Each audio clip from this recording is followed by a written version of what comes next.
Hello everyone and welcome back to the channel once again. As you can see behind me, the haylage piles are starting to stack up. So we're on to day 5 now. We've done a few days of wrapping, baling in and all that jazz, and today I'm actually on the wrapper. Joseph's got off delivering, so I'm starting the day on the wrapper, so something a little different. But also a big shout out to the chap that swapped this top with me, AGM. I love it.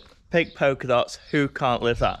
Live that, love that. So plan is now we're going to go wrapping. They've filled it up for me very kindly, and Dad is already on the baler, so may as well crack on and go get wrapping.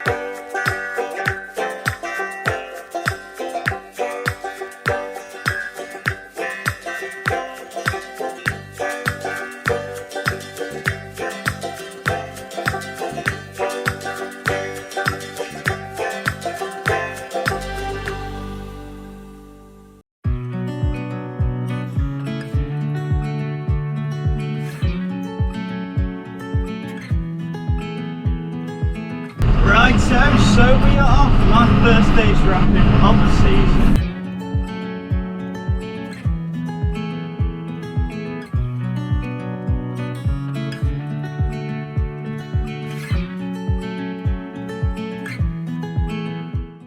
Just setting the baler up over there. I thought I'd have a little bit of a chat to you about what we're producing today. So this is haylage, as I've said before plenty of times, so this is looking really well. This field has yielded really well too, I'd say in general over the whole farm. Even though we've been using less nitrogen this year because of prices, it is actually yielding probably as better as ever, but the weather does help with that. If you'll remember, we had a fairly wet start of spring, then it's come dry and all this grass has just flown. I'm just getting a little bit worried about how it's going to come back because we're going to need some rain on this for it to grow again, but it's not the end of the world. So this haylage here, we're trying to get to 25 to 30% moisture, which means 75% of it is dry matter to 70% dry matter, if that makes sense. Where with hay you want it lower, and with silage you want it much more moist, and that is to do with the form of fermentation. So basically guys, what fermentation is when you pickle grass, to keep it in simpleman's terms. So what we're trying to do is make this grass into a product which will last much longer. So when we're on about silage, you're doing acidic fermentation, and when we're on about haylage, it's more an alkaline fermentation, and that is just to do with the pH level of the product that we're producing. So what you're basically doing is trying to get all the oxygen away from the grass, and that is why wrapping it and compacting it, and this means that it won't go off and rot, and in the end you get a really nice product that cows, sheep, horses, any animal will be able to eat. Where if you don't do the fermentation and you just left the bale out, it would rot because the oxygen gets to it. I hope that makes sense anyway. So Grandad is still on the rake over there and Dad is still setting the baler up. Sometimes it can be a little bit temperamental setting up, but I think anyone knows with a baler, that's what balers are like.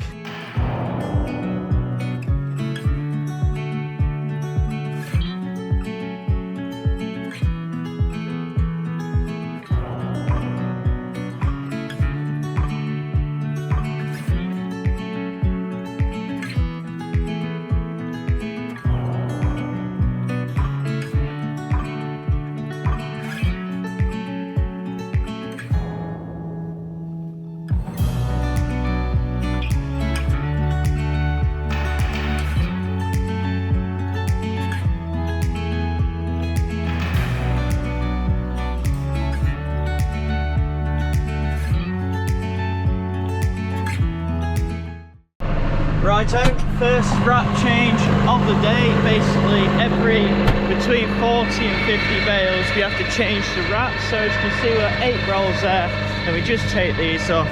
Hopefully you can see what I'm doing, just like that. Then we put a fresh roll on. These vary, obviously the longer the bales, the more wrap you use, so the less bales you get out of it, but usually with 4 foot it's about 45 you get out, 5 foot it's about 40. Right, off we go again. Are you gonna go? Yes, we're off again. So one thing I forgot to say there, obviously there's a roll of wrap on each side. I only showed you one wrap there because it was quite noisy, so you probably couldn't hear what I was saying that well. So it is 2 rolls that do the 45 bales, not one on its own. Yeah, We're wrapping in dark green wrap today, which is usually what all our haylage, decent quality haylage goes into. Then we kind of use black for any silage stuff for the sheep. The reason we use this dark green, for one, it defines it's our product because not many people use this colour, and two, it just looks smart in the yard. So yeah, another bell.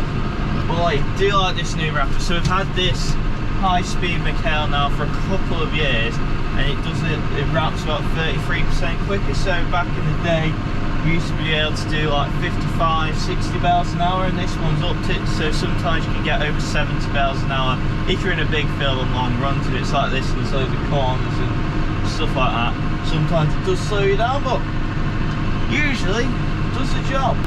Another good thing about these wrappers too, you can get, I think it's a coon one, which scoops it up every go. With this, you've got kind of bed that pulls it up with chains, so you've always got one ready, so you're never wasting time between bales. As soon as this one finishes, as you'll see on the drone shots, drops down, it goes onto the belt, goes off the back, and it also pulls on the next bale, so you've always got a bale ready, which is really handy. Unlike some of the other square bale wrappers, you do pay a premium for it, but it's the reason why the MCHALE 998, in our opinion, is the best square bale wrapper on the market, to be fair. Right, so we've just had to stop for a second. I've been on the phone to MCHALE. So basically, one of the sensors is just started to play up. So it obviously it's still wraps, but it's just not going the high speed. So it's probably going the speed of a normal 998 would go. And on here, you should be able to see there, I don't know if you can see, 1A and 1B. If there's an arrow pointing to it, which means there's a connection, but there's a dash there. The problem is, because that dash is there, it means something is interrupting like the laser from there to the other side, which is making it go slower, which is like a safety mechanism. So what we're going to try and do is, George's going to come down a little bit with an Allen key. We're going to swap them over to see if the sensor is the problem or if there's something in the way. I've had a look around. There doesn't look like there's anything in the way, like dust or piece of plastic. So possibly it might be the sensor. That's the most likely thing it's going to be. But yeah, we'll just carry on and see how we get on. And just while I am out of the cab, I'll explain to you that sensor bit. So these are sensors here, so you can say that is a sensor, and that goes to that little black pad over that side, and the other sensor is round here. So this is the other sensor, and this fires across to another black pad. So these are basically things that are used for safety, and also it stops people getting hit by a wrapper and stuff, because it only can go a certain speed if it is near an obstacle. That's how they get away with making a high speed wrapper, is by having safety features. But obviously if the lasers for any reason are being interrupted, so what we're thinking that laser there might have something between it, but as you can see, nothing I can see in this path is blocking it. So we're a little bit confused, but yeah, like I said before, we'll figure it out, but don't want to hold up for too long. So carry on wrapping, and George will come over with some Allen keys and we'll play around with the lasers. It's simple designs, aren't they? Bit fancy than you could expect on here. Looks a bit dusty, doesn't it? A little bit. Right, it's the same again for number 2. A diddy little Allen key, aren't they? Right, so George has fixed both of those lasers, swapped them over for me. So what I'm going to do now is turn it on and see if it's done the job. If the laser's broke, it means that black arrow will have swapped from the other to the other. If the wire's broke, it'll be 1B that's still broke. So it'll be interesting to see. The moment of truth, we'll pop it on. Right, now it's pointing to 2. So obviously it must be the laser. Yeah, simple. Cool, I'll ring MCHALE up and we'll sort another one. Hello, is Shane there? No, he's just gone to the lunch. Can I help? Yeah, no problem. We just basically had a problem on the 998. On Yes. the black arrow on the box has swapped over. Does that mean that we need to order a new one? I'm guessing. So the arrow has followed the laser basically. Yeah. Yes, it does really. Yeah, there must be something wrong with that laser. So.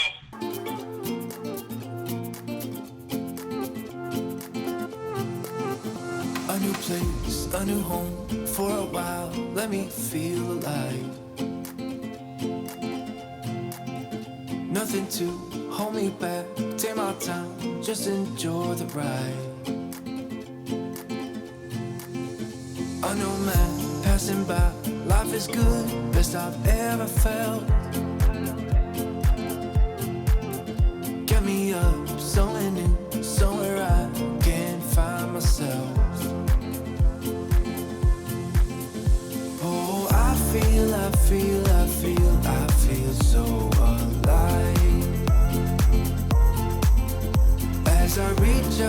reach out, reach out, reach out to the sky. I found my way, I found my way. I was in the dark against it all, but made it through the day. Cause I found my way, I found my way. Righto, so we're well into wrapping now. We're about a half to 2/3 across this field. We've done 222 bales to be exact. One thing I have to say, the backup service that MCHALE have is so good. The amount of times I've had to ring people when you're on the phone for 20 minutes, half an hour, and those answer things, such a pain. But MCHALE picked up straight away, knew exactly what it was, told us what to do. We've already ordered a new part, so hopefully should have it tomorrow or the day after. So the wrapper will still run without it, just won't go as quick. So it's not the end of the world, but it will speed things up a lot when we get a new one. So that is a big thing to say about MCHALE. Really good backup service. It is definitely heating up now though. I bet it's at least 25 degrees outside. One thing you do have to watch out for when you're wrapping is when it gets very hot, it can cause the wrap to snap a bit, which we've had a couple of times. It's now getting up for 3 o'clock, so probably at about the hottest point of the day, or maybe just starting to get to the hottest point of the day. But I have had it before. It's been like 30, 32 degrees, and you have to go and try and find trees to wrap under in the shade, because the wrap, anything really over 24, 25 degrees, it doesn't like. That was good timing, El. Finished the second field and you're here with a wrap. 270 bales down, and we're here for a refill. How many you got? 8 or 10? 8. 8. How many bales are all together? Do you know? I have no idea. Oh, she's useless, isn't she? Bad times, I know I'll be okay. Cause I found my way. Oh yes, we're getting there. We've broken the back. We're up to 400, which means there's only 50-60 left for the day, which is basically just another hour's worth of wrapping. We have been going for it today. We've done just under 25 acres, which doesn't sound a lot. You probably get a lot more done if you're playing a clamp, but when you're baling, obviously everything's got to be done individually. We've had a couple of problems. That is why the karting team are literally chasing me now, so I'm probably annoying them. I found my way, I found my way. I was in the dark against it all, but made it through the day. Cause I found my way, I found my way. In bad times, I know I'll be okay. Well, we are finally about there. We're just coming up to the final bale of the day. Fingers crossed we have no more wrap rips. It's been a warm day. It's been a day full of them too. But final two coming on to there. No more bales left in the field. Boy, it feels good. It's on. I'll just sit here and cruise it. 1, 2. The arms are up. That is just done for today, guys. We'll pull all the hydraulics up. Final bale of the day is off the back. Woohoo! Yes. In bad times, I know I'll be okay. Cause I found my way. Right guys, so that is another harvest day done. As you can see now, the stacks are definitely starting to fill up. If you remember this morning, literally none of these were there, so that's like 500 bales that are there. And if you notice behind me, there is a little bit of hay that started to come in. They've been doing that in the background today because obviously I've been a wrapper, couldn't film that. But we got plenty more to do, plenty more grass to cut. We have over 500 acres to harvest on the farm. I've never really said that, but yeah, in total there's about 500 acres to go out, which is haylage and hay. And then we also do take straw off the floor, so when people get into that too, we got that to get at too. But hope you enjoyed today's video, guys. If you did, please tap that like button, subscribe to the channel, and I will see you next time. But I may find it hard to get a funkier shirt than this one for next time.